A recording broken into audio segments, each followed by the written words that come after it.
ঈদের পরের দিন যারা সুস্থ থাকতে চান তারা ঈদের পরের দিন না, সব সময় যেন সুস্থ থাকতে চান, সেই জন্য আপনাকে দেখা যায় যে এই যে একদম গরম চলে এসছে কিন্তু এখন, তাই না? তো এই গরমের ভিতরে দেখা যায় যে রোজার সময় তো যা খেয়েছেন, তারপরে আবার আপনি ঈদের দিনও অনেক ধরনের ক্যালোরিবহুল খাবার খেয়েছেন। ঈদের পরের দিন থেকে যদি একটু ক্যালোরিটা কন্ট্রোল করতে চান তাহলে অবশ্যই একটু সাদামাটা খাবার খেতে হবে।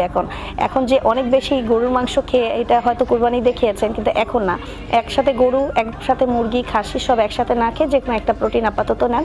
কারণ দেখা যায় যে ঈদ পর্যন্ত আমরা অনেক বেশি ক্যালোরি এবং প্রোটিন নিয়ে ফেলেছি।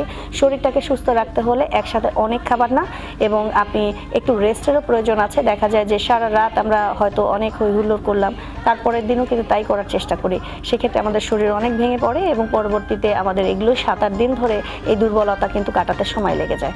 সো পর্যাপ্ত পরিমাণ রেস্ট, পানি এবং ক্যালোরি অনেক বেশি না নিয়ে, মাত্রাতিরিক্ত না নিয়ে যদি আপনি সঠিক পরিমাণে নেন, ইনশাআল্লাহ ভালো থাকবেন।